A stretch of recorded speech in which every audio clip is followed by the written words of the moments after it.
María José, desde tu perspectiva de historiadora del arte, que es tu principal vocación o tu primera vocación, ¿qué es para ti la belleza en este mundo tan complejo que en él parece que hay que recordarlo un poco? Pues la belleza es sin duda uno de los conceptos más difíciles de definir de todo el espectro humano, creo yo, ¿no? De hecho, todos los grandes filósofos y los pensadores han tratado de definir la belleza y han encontrado que hay tremenda dificultad en reducir la belleza en un concepto exacto y concreto en palabras, ¿no? Y yo creo que es porque la belleza realmente no se da en el intelecto, sino que la belleza se siente a nivel de alma, ¿no? Yo, desde mi punto de vista particular, pienso que la belleza se da en una trilogía. Yo digo que es una trilogía, ¿no? Donde hay verdad, bondad y belleza. Es decir, que la belleza siempre va acompañada de los otros dos, de la bondad y de la verdad, ¿no? Y cuando están los tres juntos, se produce ese resplandor que sentimos en el alma, algo gozoso, que es el resplandor de la belleza, ¿no? Lo sentimos en el alma, hay belleza. Y que es una belleza que no es solo el placer estético de una contemplación visual, sino que se puede dar en muchísimos otros aspectos, ¿no? De hecho, podemos sentir la belleza sin verla. De hecho, la música, sentimos la belleza de la música, ¿no? Con los ojos cerrados. O sentimos que hay belleza simplemente en un acto humano, donde hay un acto humano de bondad, sentimos la belleza, ¿no? Donde hay verdad, donde hay bondad, ahí tenemos una sensación de belleza, ¿no? Que insisto en que no es un placer sensorial, sino que es un gozo a nivel de esencia, de alma, ¿no? Ahí es donde realmente se siente la belleza. Sí, esa es la frase, ¿no?, de Dostoyevsky, si no me equivoco. Justo. La belleza salvará al mundo. Claro, yo por eso creo que Dostoyevsky sentía exactamente esto que yo acabo de decir. Por eso viene al caso, ¿no?, su famosa frase de la belleza salvará al mundo, porque es la bondad y la verdad los que salvan al mundo, ¿no? Y yo creo que Dostoyevsky estaba totalmente en sintonía con esto, ¿no? Él sentía que la belleza tiene que ir unida a la verdad y la bondad, que es lo que realmente salva al mundo, ¿no? ¿Cómo podemos entusiasmar a los jóvenes a descubrir esa belleza, a invitarles en esa línea, porque parece que están dirigidos hacia una belleza estética, hay una disociación total? Yo creo que ahora mismo hay un concepto muy reduccionista de la belleza, simplemente reducido pues eso, al simple aspecto visual, al simple aspecto estético, quizás porque también el propio concepto de la verdad está reducidísimo, ¿no? Ahora estamos en unos tiempos totalmente relativistas, donde el concepto de verdad con mayúscula está totalmente discutido, ¿no? Hay verdades y las verdades son relativas, por lo tanto, la belleza sufre de esa misma reducción, ¿no? Si no hay la verdad en mayúscula, pues probablemente tampoco hay la belleza en mayúscula, ¿no? Por eso los jóvenes tienen esta sensación de la belleza localizada y simplemente visual o estética, que tiene que ver con la estética, que nada tiene que ver con la verdadera belleza, que es universal, ¿no? ¿Qué podemos hacer? Pues mira, los grandes valores hay que vivirlos, no se aprenden, hay que meterse, como diría el profesor López Quintaes, en el campo de irradiación de los valores. Cuando tú vives la bondad, cuando tú estás en un lugar donde experimentas la bondad, con tu propia vivencia vital, eso no se te olvida en la vida. O sea, ya estás ahí y es algo que te enamora, que te imanta, que te llama, ¿no? Los grandes valores llaman cuando los vives. Pues yo creo que igual hay que hacer que la gente joven experimente este concepto de belleza, que probablemente tiene que ir unido a la experimentación de la verdad con mayúscula, ¿no? Y de la bondad con mayúscula y de los grandes valores con mayúscula. ¿Cómo se hace eso? Bueno, pues es un grandísimo reto, ¿no? que bueno, tiene que implicar a toda la sociedad o a los que nos sentamos llamados a esto, pero es evidente que la gente joven necesita tener estas vivencias de grandes valores, ¿no? Claro, a lo largo de la historia, o sea, una forma podría ser, ahora que están las humanidades como queriéndolas sacar un poco del currículum y siempre hay esa polémica, la historia no es cosa de muertos, ¿no? Es un ejemplo de grandes valores también. Totalmente. La historia siempre está de actualidad, porque el presente es un heredero directo de la historia. De hecho, la historia se conoce, se crea y se comprende en el presente. El pasado es una entelequia que no existe, no podemos viajar en la máquina del tiempo a un tiempo pasado que no está, ¿no? Realmente la historia se fabrica, se construye en el presente. Por eso el presente es también una consecuencia directa del pasado. Por eso, pues lo que te digo, ¿no? La historia siempre está de actualidad, ¿eh? Porque no se entiende lo que estamos viviendo en el presente si no has comprendido las causas y efectos de lo que ha generado el presente, ¿no? Así que la historia siempre está de actualidad, ¿eh? Hay un libro de Stefan Zweig que habla del mundo de ayer y Sí. parece que el mundo que él hablaba de ayer es como el mundo de nuestro ayer, por así decirlo, pero Sí. nos está avisando al mundo de hoy. ¿Qué podíamos rescatar de ese mundo de ayer? Bueno, Stefan Zweig lo que hace es hablar con mucha nostalgia de un mundo que se ha perdido, ¿no? Es evidente que los mundos de ayer, los mundos históricos, no es posible recuperarlos porque cada época histórica tiene sus propias características, su propia idiosincrasia, ¿no? Por ejemplo, pues, por poner un ejemplo muy gráfico, el mundo clásico, el mundo grecorromano, intentó rescatarse por parte del Renacimiento y por parte del Neoclásico. Sin embargo, son tres épocas completamente diferentes, ¿eh? A pesar de que trataran de rescatar cosas que echaban de menos, con una nostalgia por el mundo clásico, y sin embargo cada época es completamente diferente, ¿no? Porque las circunstancias históricas son las que son. Por eso yo creo que bueno, hay que vivir el presente con la esperanza de un futuro y concentrarse en lo que son valores universales en todas las épocas, ¿eh? Estamos hablando de la belleza, pues el mantener viva la llama de la belleza, ¿eh? Con sus grandes valores asociados, pues sería mucho más interesante que tener la nostalgia de tiempos pasados que nunca vas a recuperar. Sin embargo, lo que es esencial en todas las épocas, los grandes valores eternos, eso es lo que hace falta en cada época, ¿no? Mantener viva y ardiente la llama de esos grandes valores, ¿no? Hablando de la historia y de los valores, parece como que la historia se reivindica el poco papel de las mujeres en la historia, que es verdad que los libros de historia no lo reconocen, pero sin embargo ha habido mujeres maravillosas, ¿no? que han hecho mucho. Pues mira, yo abogo porque realmente recuperar, no solo recuperar, sino reconocer el grandísimo papel que las mujeres han tenido, que ha sido un papel central en la historia universal, porque las mujeres, no nos olvidemos que son las madres, ¿eh? Están en el centro de la historia universal porque son las generadoras de la vida y son el centro de la familia y son el centro del hogar antropológicamente desde que el tiempo es tiempo, por lo cual es falso que no hayan tenido un papel fundamental en la historia. Lo han tenido. Lo que pasa es que desde nuestra perspectiva del siglo XXI, de hecho estamos como rechazando ese papel, ¿no? Como que la mujer en el papel del hogar y el papel de la madre no fuera un papel central, pero sí es el papel central de la historia universal. Es donde realmente se genera la vida, el ser humano, donde se forma a las personas, ¿no? Por lo tanto, la mujer ha tenido un papel central en toda la historia, que hay que reconocérselo. Es nuestra mirada la que es reduccionista con respecto a ese papel que ha sido antropológicamente vital, ¿no? Y por supuesto que también es muy comprensible que la mujer, además de ese papel como generadora del hogar, que insisto, es lo central de la historia universal, reclame a lo mejor una imagen más pública, una presencia pública, una equidad de derechos civiles, de libertades civiles. Eso es absolutamente comprensible, lógico y, por supuesto, plausible, ¿no? En eso estamos en estos tiempos, pero que hay que reconocer ese papel central que ha tenido la mujer en la historia de la humanidad, ¿no? ¿Cuál es alguna de tus preferidas? Bueno, ya sabes que yo hablo mucho de Isabel la Católica. Sí, me encanta. Sí, porque ella ha sido un referente para muchas mujeres, no solo sus herederas directas, que fueron nada menos que gobernantes y reinas en muchos países y que la tuvieron a ella como un referente absoluto, ¿no?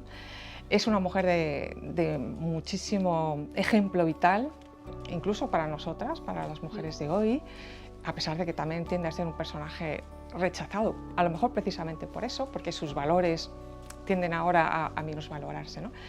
Es una mujer que supo tener una personalidad propia, ¿eh? Ella mantuvo sus derechos para ser reina, con independencia de su marido y de lo que le rodeaba, es decir, que fue una mujer luchadora y valiente por lo que a ella le correspondía por herencia, pero luego además es un ejemplo de virtudes morales, de influencia moral, ¿no? Ella supo ver que la educación era fundamental, formarse, que eso es otra cosa interesantísima, que las mujeres tienen que tener en mente, ¿no? La necesidad de formarse, cuanto más mejor. ella tuvo una biblioteca espectacular, ¿no? Estamos aquí entre libros y ella tuvo una biblioteca de más de 400 libros, que para su época era una biblioteca inmensa. Y de hecho sus hijas estuvieron siempre entre las mujeres o las infantas, las princesas más cultas de su época, ¿no? Ella sabía que aprender latín era fundamental y formarse en las humanidades era fundamental, ¿no? Pero además, más allá de toda la influencia directa que tuvo como gobernadora, tuvo muchísima influencia moral, que es una de las cosas que el liderazgo femenino tiene que considerar como propio. El liderazgo moral es el ejemplo de esas grandes virtudes, de los grandes valores que la mujer siempre ha tenido en su mano para educar a la humanidad prácticamente, ¿no? Porque los hijos al final son una representación de la humanidad, ¿no? Sí, es que al final además son los ciudadanos que incorporas a la sociedad. Eso es. El valor educativo, ¿no?, de la mujer es... Eso es. Eso decía Chesterton, ¿no? Que la mujer tiene ese papel que es absolutamente inmenso, ¿no? La tarea inmensa de educar a la humanidad, porque realmente en el hogar es donde se educa a la futura personalidad, ¿no? Además, gracias a eso estamos aquí. Efectivamente, sí. Y Isabel la Católica, pero es parte, o sea, como personaje, nos lo has contado muy bien y lo has descrito, bueno, que hay que leerse tu libro. Pero también te gusta la figura de las reinas. Sí. Me gusta porque son mujeres que, bueno, han tenido mucha conciencia del papel histórico que jugaban, ¿no? que iban a representar y por lo tanto han sido muy conscientes, la mayoría, ¿no? del valor de sus vidas, ¿no? del sentido de la misión vital de sus vidas, ¿no? Y del ejemplo que eran para otros, ¿eh? En su mayoría eran muy conscientes y lo hicieron muy bien en ese sentido, ¿no? Fueron conscientes de, como decía antes, de la influencia moral que ejercían sobre su entorno. Entonces son mujeres con un carácter muy interesante, inmersas en un mundo de política y de circunstancias de Estado también muy interesantes, ¿no? Y en ellas también se da, bueno, pues lo que se da en todas las familias reales o todas las casas reales en general, que por eso es tan interesante para los historiadores, esa mezcla de vida privada y vida pública, cómo la vida privada incide en la vida pública y al revés, ¿no? Cómo la vida pública condiciona totalmente su vida privada, y eso es un mundo riquísimo, ¿no? Muy interesante, ¿no? Y más difícil, ¿no?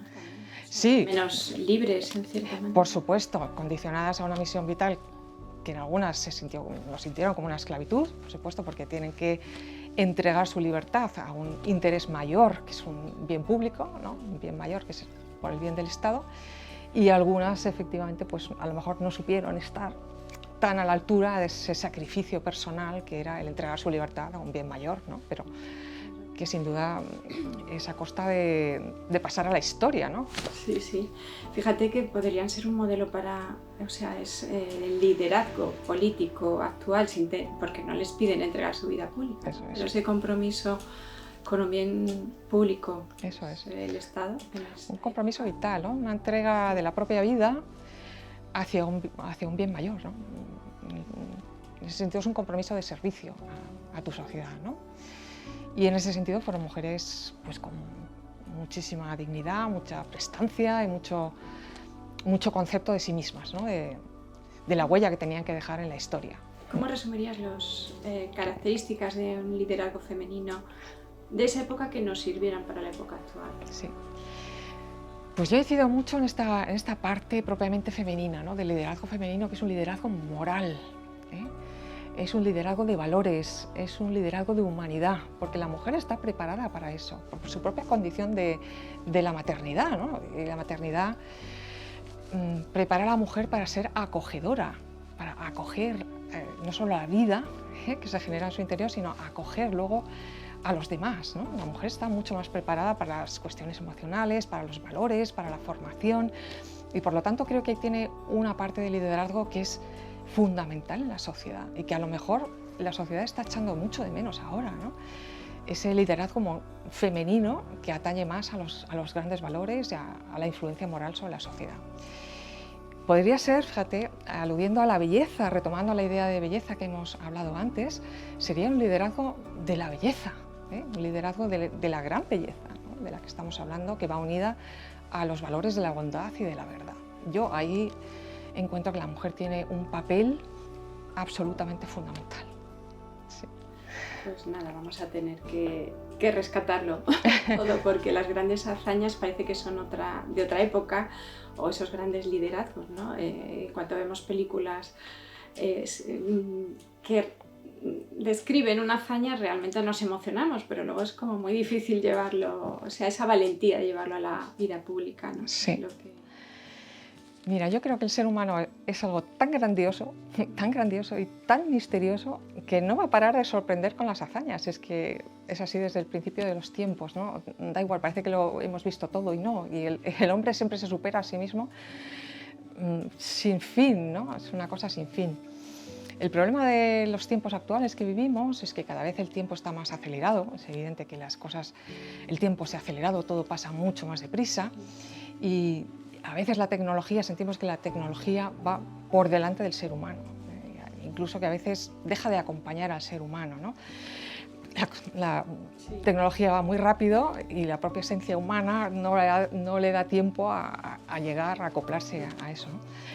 Tanto es así que fíjate que en el Silicon Valley, ya he leído el otro día una noticia que es muy esperanzadora, de que ahora mismo en el Silicon Valley las dos profesiones más demandadas son los informáticos y los filósofos, porque se han dado cuenta que la tecnología sin un sentido, sin saber a dónde vamos, podemos ir a avanzar muy rápido, pero si no sabes dónde vas, pues puedes ir muy rápido al precipicio, ¿no? Con lo cual se han dado cuenta que es absolutamente necesario el tener una idea del sentido, ¿no? Hacia dónde va el ser humano. Por eso creo que, bueno, que la tecnología, ahí tenemos una esperanza, ¿no? De que la tecnología va a seguir, se ha dado cuenta de que no puede ir sola, que tiene que ir acompañando al propio desarrollo humano, ¿no? Pero bueno, todo esto es un progreso sin fin que no va a dejar de sorprender, ¿no? El hombre está preparado para las hazañas hasta que Dios quiera, ¿no? Sí. La verdad es que Bellamy en un libro, sí que, bueno, se llama Permanecer precisamente, ¿no? Que es como el progreso, pero intentando ser muy conscientes de los valores que tenemos, que claro, no podemos claudicar, que no podemos permitir que cambien, ¿no? Sí, porque también es verdad que el progreso es uno de los conceptos más manipuladores de la historia, ¿no? Porque realmente el progreso en sí mismo es un concepto vacío, ¿no? Depende hacia dónde se avanza. Puedes avanzar en un camino totalmente equivocado y, como digo, hacia el precipicio, ¿no? Entonces, la palabra progreso tiene que ir bien acompañada de otra serie de valores, ¿no? Se progresa hacia determinado sitio con un sentido, ¿no? Con un sentido de valores. Sí, pero además nunca terminaría así, ¿no? Claro. No llegamos a ninguna meta. Claro, sí. Estamos siempre cambiando. Claro, sí. Es un progreso hacia dónde y hacia qué y para qué, ¿no? Tiene que ir acompañada de todo eso, ¿no? Del sentido. Y el sentido de la vida. Eso es, justo. Estamos aquí rodeados de libros. ¿Qué son los libros para ti? Para mí los libros es el máximo exponente de la creatividad humana. O sea, fíjate si es importante que todo el secreto de la vida humana, el misterio de la creación y el misterio de la vida humana se resume en un libro, nada menos que el libro sagrado, el gran libro sagrado, que para los cristianos es la Biblia, pero en todas las religiones hay un libro sagrado que contiene todos los secretos de la vida humana y del misterio de la creación, ¿no? O sea, fíjate que es importante el libro, que todo lo que nos atañe como seres divinos se contiene en libros, ¿no? Y luego además, fíjate que es realmente donde más el ser humano puede llegar a asemejarse a Dios. Porque en un libro es realmente donde un escritor recrea mundos posibles, da vida a personajes, da vida a mundos, da vida a situaciones, exactamente con la misma visión o la misma intención con la que Dios estaría creando el mundo, ¿no? Con un relato. Entonces, realmente el libro es casi lo que más nos acerca al ser humano, a la divinidad, sin duda. Pues, ¿cuántos libros tienes? ¿Ya? ¿Cuántos has escrito? No, ¿cuántos? Escrito muchos. Yo escribo desde los 18 años, sí. Y realmente comerciales tengo 4. Pero bueno, tengo muchos más, muchos más. Sí, para mí no es ni siquiera una profesión, es un modo de ser. Es una vocación, es un modo de ser, es un ser yo del cual soy totalmente consciente del privilegio que tengo precisamente por lo que te acabo de contar, ¿no? Porque me parece que ser escritor y ser capaz de generar un relato donde construyo mundos lo que más me acerca a Dios, sinceramente. O sea que... No, es aparte que es muy... O sea, yo lo valoro mucho porque enfrentarse a un papel en blanco, Sí, madre mía, sí. empiezas todo de la nada, Es como el- dices, como la creación. Es el don de la creación, es el don de la creación. ¿Qué mensaje les darías a las jóvenes? Uf, Ya que hemos hablado de liderazgo, ha salido un poco todo, pero sí. algo más concreto para... Yo a las jóvenes, educación, educación y educación. Que no paren de formarse. Leer, leer, leer. Educarse, educarse, educarse. Formarse, formarse, formarse.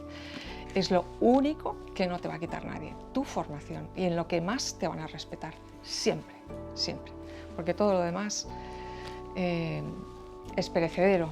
Pero la formación, la libertad que te da el sentirte una persona formada, una persona culta, con criterio propio, eso es lo más maravilloso del mundo. O sea, no hay nada que se parezca al sentirse una persona formada y educada. Sí, Sí, es la libertad. totalmente. Muchas gracias por este rato. A ti, Pilar, un privilegio estar aquí. Muchísimas gracias. A ti. La verdad es que el entorno es maravilloso. Sí, impresionante.